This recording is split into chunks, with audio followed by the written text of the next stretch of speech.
ጤና ይስጥልኝ። ዛሬ የዕለት ተዕለት እንቅስቃሴያችንን አስቸጋሪ ስለሚያደርገው የጉልበት ህመምና ቀላል ስለሆኑም የቤት ውስጥ መፍትሄዎች እንነጋገራለን። የጉልበት ህመም በድንገተኛ አደጋ፣ በአርትራይተስ ወይም ደግሞ በክብደት መጨመር ምክንያት ሊከሰት ይችላል። ህመሙ ደረጃ ለመውጣት ለመቀመጥና ለመነሳትም አልፎ ተርፎም ለመራመድ ፈታኝ ሊሆንባችሁ ይችላል።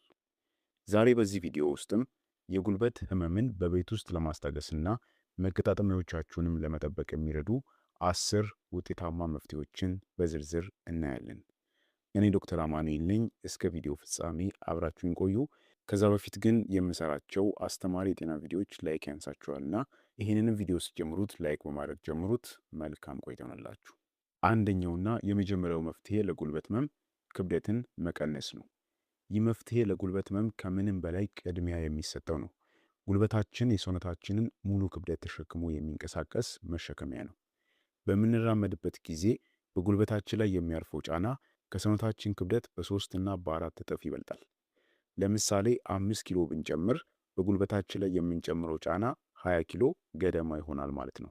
ስለዚህም ክብደታችንን በትንሹ እንኳን መቀነስ ብንችል ጉልበታችን ላይ ያለው ጫና ስለሚቀል አጥንቶቻችን እርስ በርስ የሚፈጥሩትን ግጭት ይቀንሳል። ህመሙም በከፍተኛ ሁኔታ ይቀንስልናል ማለት ነው። ስለዚህ የሰውነት ክብደታችንን መቀነስ ቅድሚያ ለጉልበት ህመም የምናደርገው መፍትሄ ነው ማለት ነው። ሁለተኛ መፍትሄው ዝቅተኛ ጫና ያላቸውን እንቅስቃሴዎችን መስራት ነው። ብዙ ሰዎች ጉልበታቸው ሲታመም እንቅስቃሴ ማቆም ያለባቸው ይመስላቸዋል። ነገር ግን መንቀሳቀስ ማቆም በመገጣጠሚያዎች ውስጥ ያለውን ፈሳሽ እንዲደርቅና ጡንቻዎች እንዲጠነክሩ ወይም ደግሞ እስቲፍ እንዲሆኑ ስለሚያደርጋቸው ህመሙን ያባብሰዋል። ዋናው ሚስጥር አይነቱ ላይ ነው። እንደ መሮጥ፣ መዝለል ወይም ደግሞ ከባድ ዕቃ ተሸክሞ መራመድ በጉልበት ላይ ከፍተኛ ጫና ይፈጥራሉ። ይልቁንም እንደ ዋና ያሉ እንቅስቃሴዎች የሰውነት ክብደት በውሃ ስለሚደገፍ ጉልበት ላይ ጫና ሳይፈጥሩ ጡንቻን ያዳብራሉ። ብስክሌት መንዳትም መገጣጠሚያው እንዲላመድና ደምም እንዲዘዋወር ይረዳል ማለት ነው። ስለዚህ ዝቅተኛ ጫና ያላቸው ማለትም ጉልበታችን ላይ ጫናቸው ዝቅተኛ የሆኑ ለምሳሌ እንደ ዋናና እንዲሁም ደግሞ ብስክሌት መንዳት ያሉ እንቅስቃሴዎችን መስራት ያስፈልጋል ማለት ነው። ሶስተኛ የጭን ጡንቻዎችን ማጠናከር ነው። ጉልበት ብቻውን የቆመ አጥንት አይደለም፣ በጅማቶችና በጡንቻዎች የተደገፈ ነው። በተለይ ከጉልበት በላይ ያሉት የጭን ጡንቻዎች ጠንካራ ከሆኑ የሚመጣውንም ጫና እነሱ ይጋሩታል። ጡንቻው ደካማ ከሆነ ግን ጫናው ቀጥታ አጥንቱ ላይ ያርፋል ማለት ነው።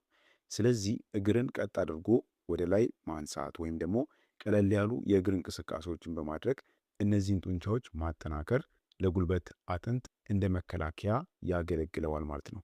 ይህም ደግሞ በሂደት ህመሙን በቋሚነት ይቀንስልናል ወይም ደግሞ ይፈውሳል ማለት ነው። አራተኛ መፍትሄው ለጉልበት ህመም በበረዶ ወይም ደግሞ በሙቅ ነገር ማከም ነው። ይህ በቤት ውስጥ በቀላሉ የሚደረግ ግን በጣም ውጤታማ ዘዴ ነው። የትኛውን መቼ መጠቀም እንዳለብን ግን ማወቅ ወሳኝ ነው። ጉልበታችሁ ድንገት ተመቶ ካበጠ ወይም ደግሞ በጣም ከቀላ በረዶ መጠቀም አለባችሁ። ምክንያቱም በረዶ የደም ስሮችን በማጥበብ እብጠቱን እንዲሁም ደግሞ ህመሙን ይቀንሰዋል። ህመሙ የቆየ ቁርጥማት አይነት ከሆነና ጠዋት ጠዋት የመገታተር ስሜት ካለው ደግሞ ሞቅ ያለ ውሃ መጠቀም ይመከራል። ሙቀቱ ደም በደንብ እንዲዘዋወርና የጠነከሩ ጡንቻዎችም እንዲላሉ ስለሚያደርገው እንቅስቃሴን ያቀላል ማለት ነው። ስለዚህ ጉልበታችን ህመም ሲሰማው በበረዶ ወይም ደግሞ በሙቅ ውሃ ማከም እንችላለን ማለት ነው። ነገር ግን መቼ እንደምንጠቀም ማወቅ ያስፈልጋል። እብጠት ካለውና መቅላት ካለው በረዶ መጠቀም የሚመከር ነው።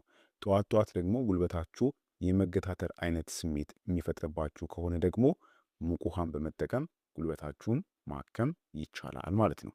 አምስተኛ መፍትሄው የዝንጅብልና የእርድ ሻይን መጠጣት ነው። ከውጭ ከሚደረግ ጥንቃቄ በተጨማሪ በምግባችን የምናስገባቸው ነገሮች ትልቅ የሆነ ለውጥን ያመጣሉ። እርድ ውስጥ የሚገኘው ኩርኩሚን የተባለው ንጥረ ነገር በሰውነታችን ውስጥ ያለን እብጠት የመቀነስ ከፍተኛ አቅም አለው። አንቲ ኢንፍላማቶሪ ስለሆነ ማለት ነው። ዝንጅብልም በተመሳሳይ ተፈጥሯዊ የህመም ማስታገሻ ነው። እነዚህን ሁለቱን ቀላቅሎ በሻይ መልክ አፍልቶ መጠጣት በመገጣጠሚያዎች ውስጥ የሚፈጠረውን መቆጥቆጥ ከውስጥ ሆኖ ያክመዋል። ይህም ደግሞ እንደ አስፕሪን ያሉ መድኃኒቶች የሚያመጡትን የጨጓራ ህመም ሳይከተል በተፈጥሯዊ መንገድ እረፍትን ወይም ደግሞ እፎይታን ይሰጣል ማለት ነው። ስለዚህ ለመገጣጠሚያዎቻችን ጤንነት አንቲ ኢንፍላማቶሪ የሆኑ ምግቦችን መመገብ ይኖርብናል። ከዛ ውስጥ ደግሞ ዝንጅብልና እርድ የሚጠቀሱ መሆናቸው ሁለቱን አቀላቅለን በሻይ መልክ ብንወስድ የጉልበት ህመምን እንዲሁም ደግሞ የመገጣጠሚያ ችግርን ይፈታልናል ማለት ነው። ስድስተኛ መፍትሄ ትክክለኛ የሆነ የጫማ አመራረጥ ነው። የምንለብሰው ጫማ ለጉልበታችን ጤና ወሳኝ ነው። ቀል ይመስላል፣ ግን የምታደርጉት ጫማ ጉልበታችሁ ጤንነት ላይ በጣም ትልቅ የሆነ ተጽዕኖ አለው። በጣም ጠፍጣፋ የሆኑ ጫማዎች ወይም ደግሞ በጣም ረጅም ተረከዝ ያላቸው ጫማዎች ማለት ሂል ጫማዎች የሰውነታችንን ሚዛን በማዛባት በጉልበት መገጣጠሚያ ላይ ያልተመጣጠነ ጫናን ይፈጥራሉ። በተለይ የውስጥ እግራችንን ስርጉድ የሚደግፉና በምንራመድበት ጊዜም የሚመጣውን ንዝረት መምጠጥ የሚችሉ ለስላሳ ጫማዎችን መምረጥ ይኖርብናል። ትክክለኛ ጫማ ማድረግ እግራችን መሬት ላይ የሚያርፍበትን መንገድ ስለሚያስተካክል በጉልበት ላይም የሚፈጠረውን ጫና በከፍተኛ ሁኔታ ይቀንሳል ማለት ነው። ስለዚህ ለእግራችሁ ምቹ የሚሆን ጫማ፣ ይህ ማለት መሬቱን ስትረግጡት ምቹ የሆነን ጫማ መጠቀም ይኖርባችኋል ማለት ነው። በጣም ጠፍጣፋ እንዲሁም ደግሞ ከፍታ ያላቸው ጫማዎችን መጠቀም ለጉልበት ጤንነት የሚመከር አይደለም ማለት ነው። በሰባተኛ መፍትሄ የጉልበት ድጋፍን መጠቀም ነው። ጉልበታችሁ የሚንቀጠቀጥ ወይም ደግሞ የመዛል ስሜት ካለው የጉልበት ድጋፎችን ኒ ስሊፕስ የሚባሉትን መጠቀም ትልቅ መፍትሄ ነው። እነዚህ ድጋፎች መገጣጠሚያው ተረጋግቶ እንዲቆም ከመርዳታቸው ባለፈም በዚህ አካባቢ ሙቀት እንዲኖር በማድረግ የደም ዝውውርን ያፋጥናሉ። በተለይ ስፖርት በምትሰሩበት ወይም ደግሞ ረጅም መንገድ በምትጓዙበት ጊዜ ድጋፍ መጠቀም መገጣጠሚያው ከሚገባው በላይ እንዳይለጠጥና እንዳይጎዳ ይከላከላል ማለት ነው። ይህ ማለት ጉልበታችሁ ላይ የምታስሩት ጨርቅ ወይም ደግሞ ስሊቭ የሚባል ነገር ነው። እሱን መጠቀም በምስሉ ላይ እንደምታዩት ማለት ነው። ይህንን መጠቀም ለጉልበታችሁ ህመም በጣም እፎይታን ይሰጥላችኋል ማለት ነው። ስምንተኛ መፍትሄው አቀማመጥንና እንዲሁም ደግሞ የአተኛኘት ሁኔታን ማስተካከል ነው። ብዙዎቻችን ለረጅም ሰዓት ጉልበታችንን አጥፈን እንቀመጣለን። ይህ ደግሞ በመገጣጠሚያ ውስጥ ያለውን ፈሳሽ እንቅስቃሴ በመገደብ ህመምን ይፈጥራል። ስንቀመጥ ጉልበታችንን ከወገባችን ጋር እኩል እንዲሆንና አልፎ አልፎ እግራችንንም መዘርጋት ይኖርብናል። በምንተኛበት ጊዜ ደግሞ የጎንዮሽ ምንተኛ ከሆነ ማለትም በጎናችን ምንተኛ ከሆነ በሁለቱ ጉልበቶቻችን መካከል ትራስ ማድረግ የጀርባና እንዲሁም ደግሞ የጉልበት አጥንቶቻችን ትክክለኛ መስመሩን እንዲጠብቅ በማድረግ ህመሙን ያስታግሳል ወይም ደግሞ ይቀንሳል ማለት ነው። ስለዚህ አቀማመጣችሁን እንዲሁም ደግሞ አተኛኘታችሁንም ማስተካከል ለጉልበት ህመም ፍቱን የሆነ መፍትሄ ነው ማለት ነው። ዘጠነኛ በጣም የሚዘነጋ ግን ደግሞ በጣም አስፈላጊ የሆነ ነገር ነው። በቂ ፈሳሽና ውሃን መጠጣት ነው። የመገጣጠሚያዎቻችን ስስ አጥንት ይህ ማለት ካርቲሌጅ በከፍተኛ ሁኔታ በውሃ የተገነባ ነው። ሰውነታችን ፈሳሽ ሲያጣ በመገጣጠሚያዎቻችን ውስጥ ያለው ቅባት ወይም ደግሞ ፈሳሽ ይቀንሳል።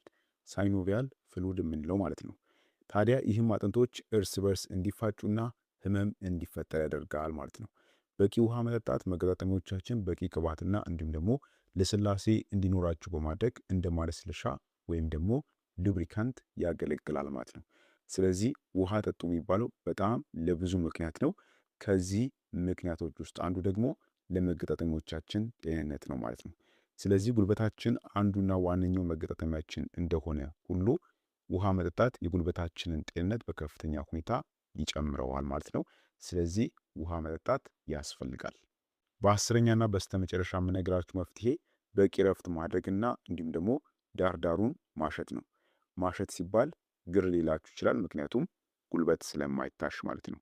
ነገር ግን ማሸት ሲባል ዳርዳሩን እንጂ የጉልበት አጥንቱን ማለት አይደለም።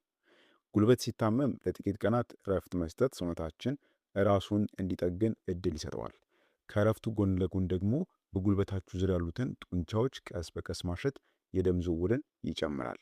ማሸቱ ግን ቀጥታ በአጥንቱ ላይ ሳይሆን በዙሪያው ባሉ ጡንቻዎች ላይ መሆን ይኖርበታል ማለት ነው።